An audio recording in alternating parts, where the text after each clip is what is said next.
Okay, let's unpack this. I mean, imagine having an unlimited budget, right? You've got 184 acres of this pristine, rugged land. Oh, that sounds terrible. Right, just awful.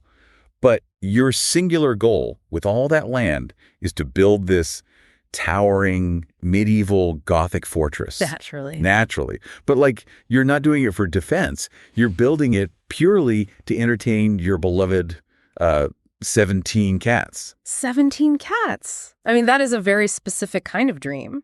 It really is. And, usually when you picture a castle, your mind immediately goes to warfare. Right. Yeah, like ancient structures in France or Scotland. Exactly. You think of heavy stone, arrow slits, boiling oil, massive moats. It's architecture that's completely designed to keep the outside world, and usually some heavily armed enemy, as far away as possible. Yeah, the traditional European castle was a military machine first, and a residence like a very distant second. Right. It was all about exerting control over the surrounding land, surviving a siege, projecting power. And even when we look at American castles, they usually fall into this totally different but equally intimidating category. Oh, like the Gilded Age mansions. Exactly. Built by industrialists. They were essentially designed to hoard wealth and just showcase this incredible, almost oppressive opulence. Yeah, they were built to make the average person feel incredibly small. Exactly. But today, our mission is to completely redefine what a castle can be. We are taking a deep dive into this breathtaking estate that just flips the script on that entire architectural history. It really does. We're pulling from this super detailed travel log by a writer named Louis over at the Red Solo Traveler blog. And he takes us through Gillette Castle State Park in southern Connecticut. Yeah, and what makes this place so fascinating is that it wasn't built for warfare at all. Not even a little bit.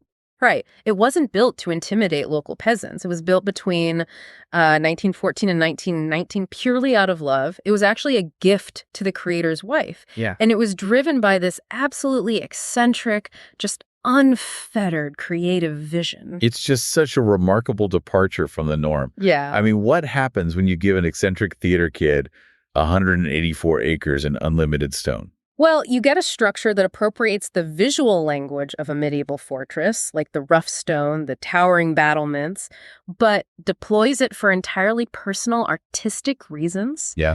It is deeply idiosyncratic. It's basically a domestic playground wrapped in the shell of a stronghold. Right, because it's one thing to have the budget to build a fortress, but it's another to build one out of pure eccentricity. Oh, absolutely. And to understand why there is a literal medieval structure sitting on top of what locals call the Seventh Sister, which, by the way, is a series of 7 really steep, rugged hills running along the Connecticut River, we have to look at the man who actually drew up the plans. Like, who actually builds this kind of thing? Well, to understand the building, you really have to understand the mind of William Gillette. Right. He was an incredibly famous actor of his era, mostly known for his definitive, career-defining portrayal of Sherlock Holmes on stage. Oh, wow. Yeah. But beyond just being a famous face, Gillette was a true innovator in his field. I mean, he's widely credited with fundamentally changing modern acting. Let's get into the mechanics of that for a second, because it sets up this really wild contradiction later on. Okay, yeah. Because before Gillette, stage acting was, it was heavily steeped in extreme melodrama. Oh, the absolute worst kind. Right. We're talking about huge, exaggerated gestures, over-the-top line deliveries, highly stylized physical movements. They were essentially projecting their emotions to the very back row of the cheap seats. Yeah, it was loud and it was deeply unnatural. But Gillette looked at that and just decided to push the entire medium toward grounded realism. He really did. He wanted performances to feel organic, like you were simply observing real human beings having genuine, spontaneous reactions to their environment. Which seems so obvious now, but was revolutionary then. Totally. He started incorporating natural pauses into his dialogue.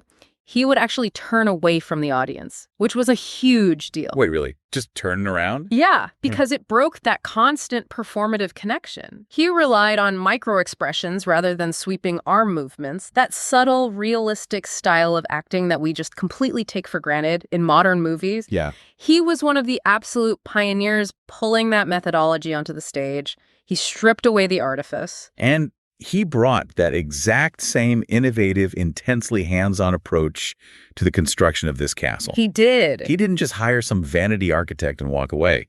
He oversaw the engineering himself. Which is wild for an actor. Right. And he insisted on using local Connecticut Fieldstone for the outer facade, giving it that really ancient, jagged, organic look. Yeah. But then he wrapped all of that rugged stone around modern steel I-beams. So it's a modern skeleton. Exactly. He used the industrial skeleton of a 20th century skyscraper and then deliberately disguised it as a medieval ruin. It's so clever. It is. But here's where I struggle with this a little bit. Okay, lay it on me. If Gillette was this massive pioneer of stripping away fake melodrama, right? If his whole professional legacy was about forcing realism into acting, why on earth did he decide to build a hyper-dramatic, fantasy-style, medieval Gothic castle to live in? It feels like a massive contradiction. Well, what's fascinating here is that it comes down to the psychological separation between his public profession and his private sanctuary. Okay, how so? On stage, where the public was paying to watch him, he demanded absolute realism. He was, holding a mirror up to nature. Right.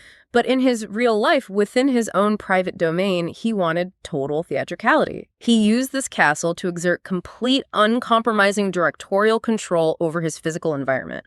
The stage was where he went to work. The castle was where he got to play. Hold on, though. Doesn't that make him a massive hypocrite? What do you mean? Well, you can't spend your whole career preaching absolute authenticity, telling other actors to strip away the artifice, and then go home every night to a literal fantasy fortress. Yeah. I mean, it just feels like a massive disconnect. I get that. It looks hypocritical on the surface, absolutely. But think about what a theatrical director actually does. Okay. A director's job is to craft an environment that controls exactly what the audience sees, feels, and experiences at any given second. Oh, I see where you're going with this. Right. Gillette wasn't abandoning his craft when he went home. He was just applying it to architecture instead of a script. He wanted to design an immersive experience where he controlled all the variables. Man, and that desire for directorial control, it hits you the very second you walk through the front door. Oh, it's immediate. Louis' blog post describes the entrance, and it's not, some bright, airy, welcoming foyer. It is deliberately dim. Very moody. Heavily atmospheric. Yeah, he is setting a mood immediately, forcing you to adjust your eyes and step into his reality. The lighting is highly controlled, just like a theater set. But underneath that medieval, moody stone aesthetic, he engineered incredibly modern amenities. Like what? Well, he had electricity fully integrated throughout the structure, which was still a major luxury at the time. Oh, sure. And he even designed a custom heating system. Instead of just putting, clinky radiators in the corner of the room, he routed the heat so that the warmth would actually radiate outward through the massive stone walls themselves. That is brilliant. Right. He was turning the very architecture of the castle into a thermal mass, keeping the brutal New England winters at bay without ruining the illusion with visible modern heating pipes. He hid the modern world beautifully. I mean, almost everything you interact with on those first two floors is custom carved wood. Oh, the woodwork is unbelievable. He didn't want standard metal hardware breaking the immersion, so he designed custom wooden light switches. Yeah. The massive front door and its locking mechanisms are entirely made of wood. And we aren't just talking about a wooden latch. We are talking about intricate puzzles of interlocking wooden gears and sliding wooden bolts. That sounds like a puzzle box. It really is. He built rollaway tables. He built a massive dining room table that was set on embedded tracks in the floor. The tracks in the floor. Yes. So it could be effortlessly glided around the room depending on how many guests were over. That is so extra. It is. But my absolute favorite piece of engineering on the first floor is what I'm calling the magic trick. Oh, the entrance illusion. Yes. It is the ultimate example of him treating his house like a Broadway stage. Okay, so picture this. Guests would arrive at the castle. Right. Often having traveled quite a long way. Right. Tired, carrying bags. Exactly. Gillette would warmly greet them on the ground floor. He'd politely direct them to leave their steamer trunks in this specific, slightly recessed alcove near the entrance. Now, while those guests were distracted for just a few seconds, like turning their backs to put their heavy luggage down, Gillette would reach over to a series of those custom wooden switches. He'd pull them, a section of the wall would swing open to reveal a secret hidden staircase.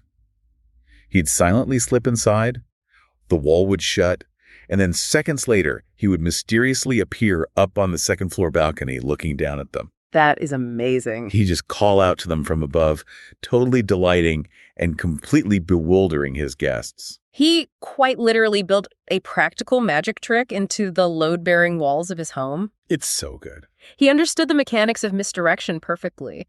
But, as clever and theatrical as that hidden staircase was, it might not even be the most bizarre architectural workaround in the castle. You're talking about the basement hack. I am absolutely talking about the basement hack. Please explain this because it's so funny. Okay, so we have to remember the physical reality of William Gillette. He was a very tall man for his era.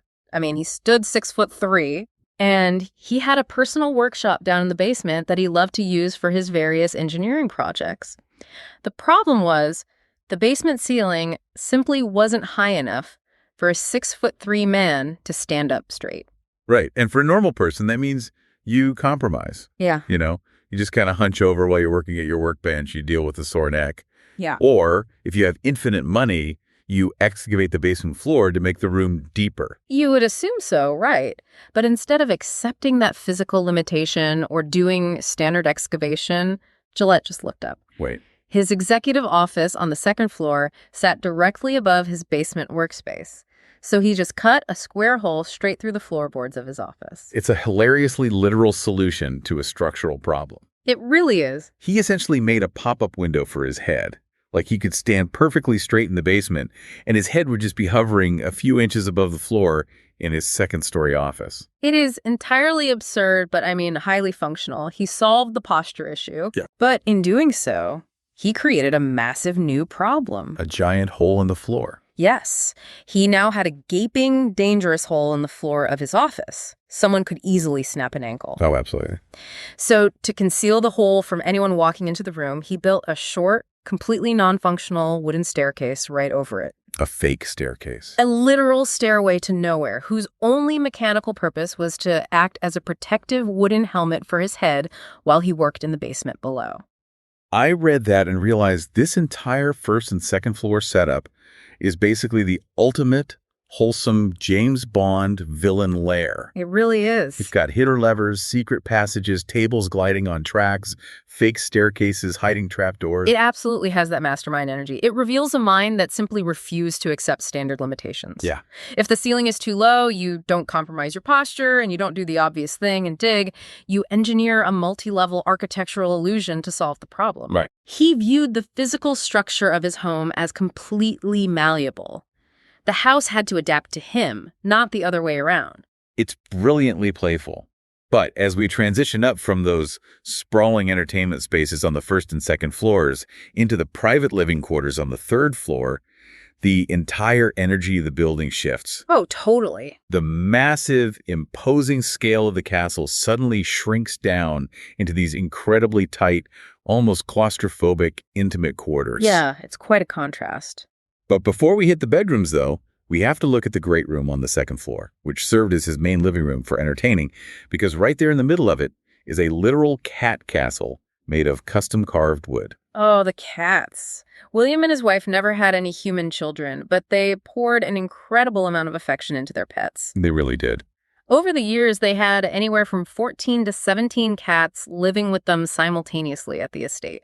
And these cats were living like absolute royalty. I mean, this wasn't just a scratching post from a pet store. No. He engineered a bespoke wooden fortress inside the stone fortress just for them, complete with little ramps and hideaways. It speaks volumes about who he prioritized in his daily life. Absolutely. But as you noted, heading up to the third floor, the spatial dynamics change drastically.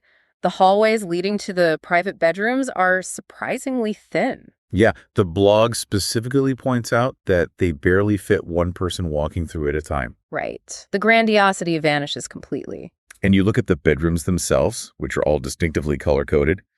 There's the green bedroom, which belonged to his beloved niece, Margaret Warner. Oh, that's sweet.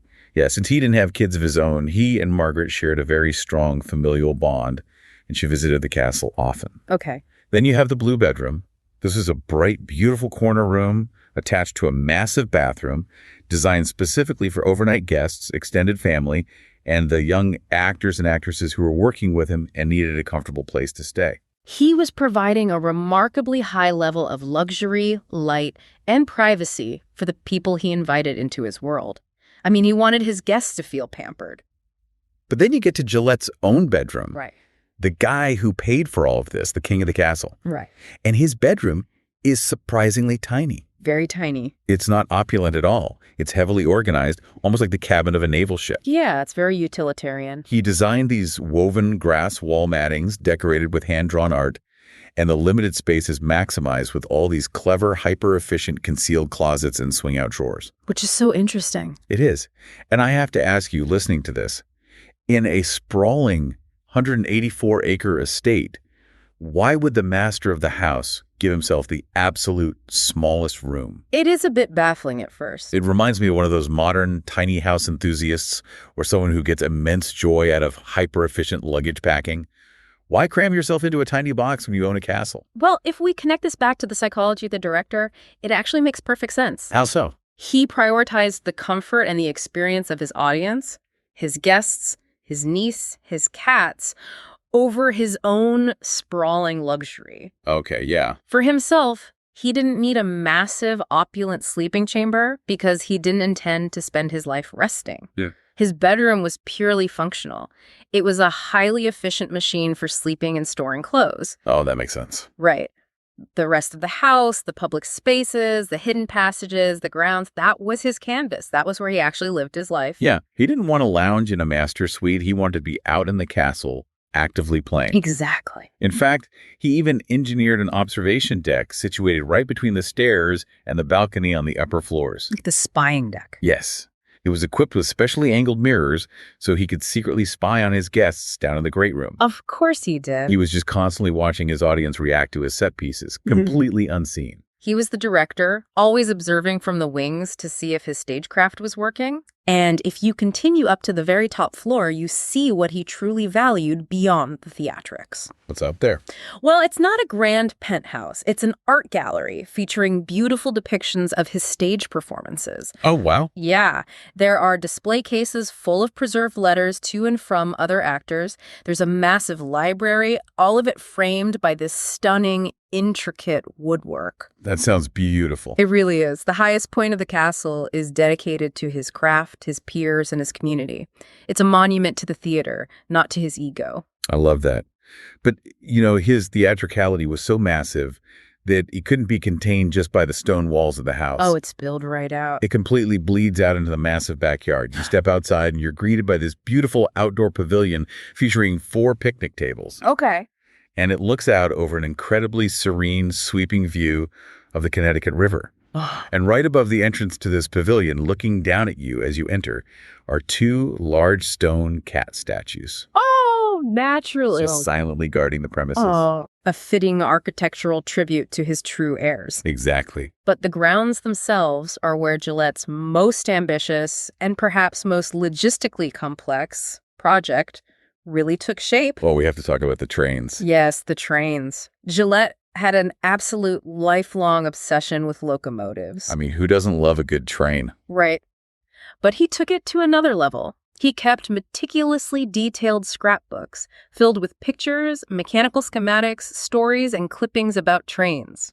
Wow. And because he had all this land and a seemingly endless budget, he didn't just collect tiny models to run in his basement. He built an actual, fully functional 3-mile, narrow-gauge train track winding all through his estate. I want to make sure we understand the scale of this. A 3-mile track. It's massive. It's like having a personal adult amusement park in your backyard. Pretty much, yeah. And narrow gauge just means the rails are placed closer together than standard commercial train tracks, which allows the trains to make much tighter turns. Right. And you need tight turns because the terrain of the Seven Sister Hills is incredibly rugged and steep. Very uneven ground. Yeah. Think about what ridiculous outsized hobby you would build into your backyard if you had infinite space and resources. A go-kart track, a massive hedge maze. Gillette built a literal railway system. It was a massive civil engineering project solely for his own entertainment. Insane. I mean, he had to hire crews to survey the land, grade the steep river banks, dynamite actual tunnels straight through the solid rock. He dynamited tunnels. Oh, yeah. And they constructed intricate wooden trestle bridges to span the deep ravines on his property just to lay miles of steel rail. And he didn't just have one train, he operated both steam engines and electric trains on it. Okay, but here's the best part. What? Because he's William Gillette, right? Yeah. The ever-present showman obsessed with aesthetics. He couldn't stand the modern look of the electric trains. Of course not. So he had the electric engines specially designed and retrofitted to perfectly mimic the visual look, the mechanics, and even the sound of the older steam trains, just so the visual illusion of a classic railway wouldn't be ruined for his passengers. He committed fully to the bit. Fully. He demanded historical realism from his toys, just as he did from his actors. He even built operational train stations. Yes. This is the detail I love the most. The starting point on the property was this beautiful, sturdy stone structure he named Grand Central Station. Ah, naturally. The train would load up guests, wind around the steep estate, rattle over the wooden bridges, go through a set of double gates, and end up at a gorgeous observation platform overlooking the river, which he named the 125th Street Station. But that's incredible. And you can actually still see one of these fully restored trains on display in the visitor center today. Oh, really? That's good to know. Yeah, for anyone wanting to make the trek, it's located at 67 River Road in East Haddam, Connecticut. The hiking trails, including the old narrow-gauge train paths and tunnels, are actually open year-round, and they run interior castle tours from Memorial Day to Labor Day. Very cool. But I want to linger on those station names for a second. Grand Central and 125th Street.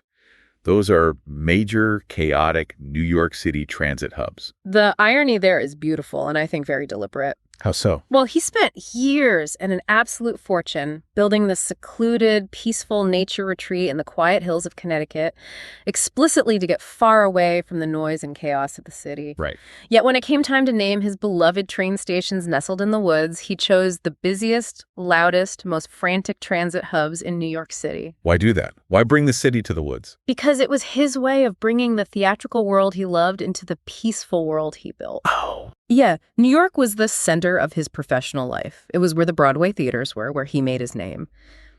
By naming his private whimsical stations after major NYC landmarks, he was symbolically linking his two great loves. The quiet estate and the stage. Exactly. The quiet directorial control of his Connecticut estate and the electric collaborative energy of the Broadway stage. He merged his two realities. So what does this all mean? We started out by talking about how castles are usually built for defense, to keep enemies out, to build massive, intimidating stone walls between the wealthy nobility and the peasants. Yeah, the classic fortress. But Gillette Castle is the exact opposite of that historical blueprint. It's a monument to radical individuality. It's a place that was built specifically to invite loved ones, fellow actors, extended family, and dozens of pampered cats in. Yes, exactly. It was designed to entertain them, to surprise them with secret wooden doors, to give them beautiful sunlit rooms, and to take them on a 3-mile joyride through the woods on a custom train. It completely challenges our fundamental assumptions about what grand, imposing architecture is actually supposed to achieve. It really does. Gillette didn't build a fortress to hide from the world or to hoard his wealth. He built a massive interactive stage to share his joy, his eccentricities, and his engineering puzzles with the people he cared about most. Which makes me want to ask you listening. Think about your own living space right now. Your apartment, your house, your room. How much of it is just standard, functional, and bought off a shelf? And how much of it actually reflects you? That's a great question. How can you inject more of your own specific, weird, hyper-niche passions into the environment you inhabit every single day? Maybe you can't dynamite a train tunnel in your backyard. Probably shouldn't. Probably not. Or build a secret staircase into your load-bearing walls. But can you make your space a little more theatrical, a little more tailored to what brings you genuine joy instead of just what looks normal? It is a really profound question to ask yourself about the spaces you inhabit. Yep. And it leads to one final thought to mull over. When a person builds a space this deeply personal, this radically idiosyncratic, what happens when they inevitably leave it behind? Oh, that's heavy. Right. Gillette Castle is no longer just a house. It is a fossilized portrait of a man's imagination, preserved in fieldstone, custom wood, and steel for over a century. Wow. It raises the question, if someone were to walk through your home, exactly as it is right now, 100 years in the future, what story would your walls tell them about who you were?